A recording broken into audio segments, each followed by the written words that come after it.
Ladies and gentlemen, this is internet personality Vangelus, bringing you another Transformers animated toy review of the last of the Wave 1 Deluxes that I have not yet covered. This is Lockdown, and I have been anticipating this toy ever since last BotCon, because, aside from all his inherent coolness factor, this is robotic Lance Henriksen. And me being an enormous, absolutely heterosexual fanboy for Lance Henriksen, I really had to satisfy my totally innocent man crush.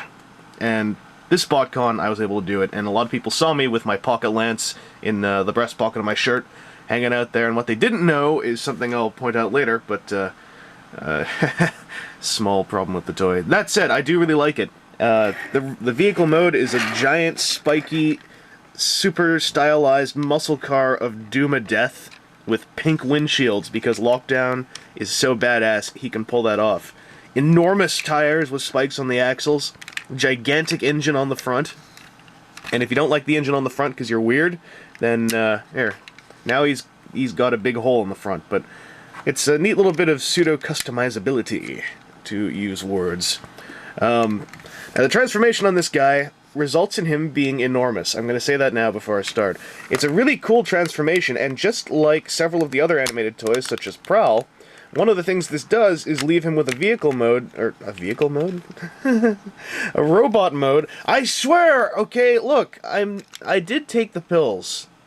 I did! Anyway, he basically ends up in a robot mode that does not clearly have a, A to B set path of how it turns into a vehicle, and I think that's really cool. I think that's a high point of animated, is how they've not only captured this look that many people thought would be impossible to do in toy form, but they did it, and they did it in ways that resulted in robot modes that look, at first glance, physically impossible almost, and behind all that, it's not even like car robots or anything like that, or some of the movie toys. Behind all that are really simple transformations, too.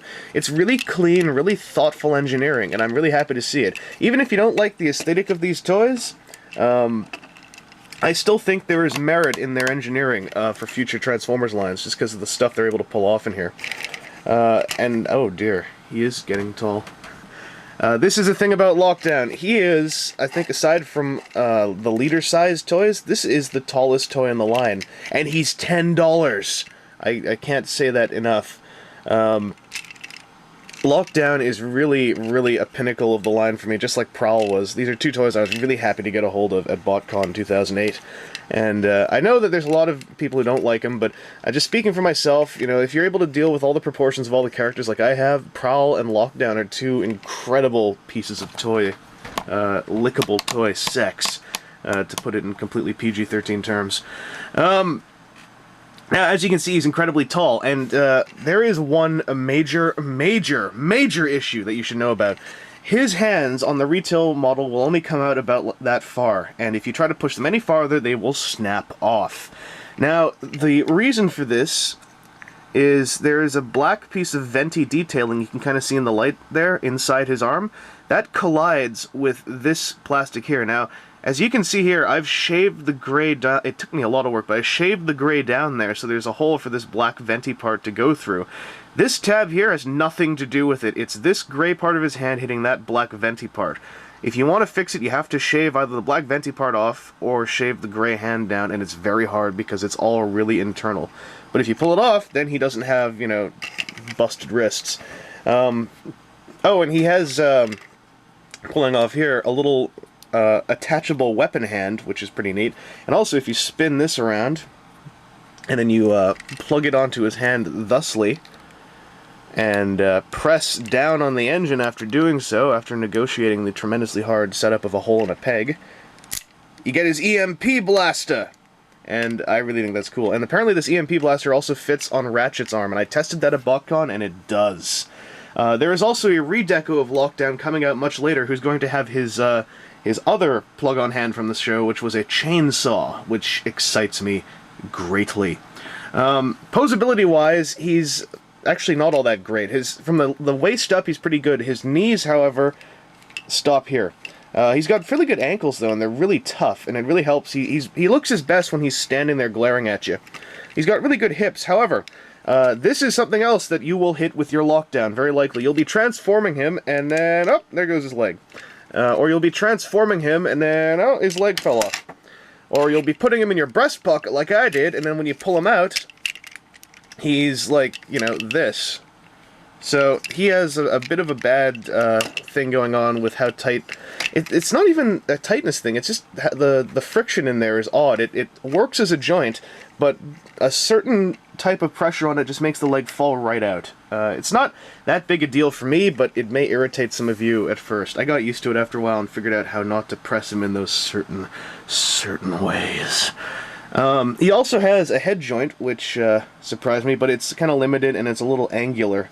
So, I also want to point out his head sculpt. This is like Robo Lance Henriksen, and it's awesome! He's got a bit of a big neck, but I think it works for the guy. Really, it's up to whether or not you like the character design there. But if you like the character design of Lockdown, you'll love this toy. It's not totally accurate, but as you can see, they did their best to make him asymmetrical where possible. Also on the arms here. He couldn't have a full-on, like, red leg or anything, because that would involve color-changing plastic and stuff, or turning things inside out, but it's still a really nicely done toy, and I really recommend it, especially given that he's a $10 toy, right? And, just look at how tall he is next to, for instance, another $10 toy, that being Prowl, who I'll even stand up straight. And I'll actually stand him up straight and I'll hold him up off the ground a little bit. He is a lot taller than Prowl. These are the same price points. And if we were, say, going to do a brief Hitchcock's wipe, you'll notice that he's actually, height-wise, on par, if not slightly taller than two of the biggest Voyager toys that are like a price point up from him, Optimus Prime and Starscream. Optimus Prime, who happens to be holding the 2-pack axe from the DVD Battle Begins, yada yada, that everyone always wants to see, even though 5 billion people took pictures of it already. Lockdown towers over everyone. I think the only toy documented so far that's taller than him is leader-sized Megatron, who won't be out for months. Leader Bulkhead possibly, but I haven't seen a comparison yet that I know of. Anyway, in closing, Lockdown is awesome. His deco just is badass, and it gets across the asymmetry, especially with the yellow here, which is a really awesome way to get the multicolors on him without breaking physics or science. And I'm sure that once the chainsaw arm comes out, I'm going to be adding that on here too for a red arm and stuff like that. Lockdown is awesome, and he wants to eat your children after he, you know, takes your parts and plugs them onto himself.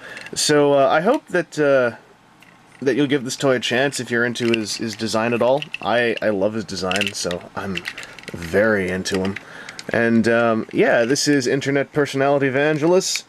I like crossing the arms of my toys, and I hope that this review has helped you in some way.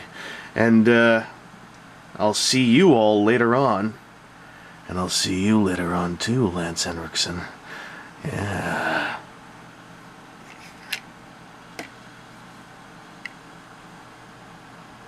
There's some pretty cool stuff you're doing there. This voice acting thing. I kinda like to do it too. Do it again. I'm enjoying this, man. I was a robot, an alien. I was an alien for Predator.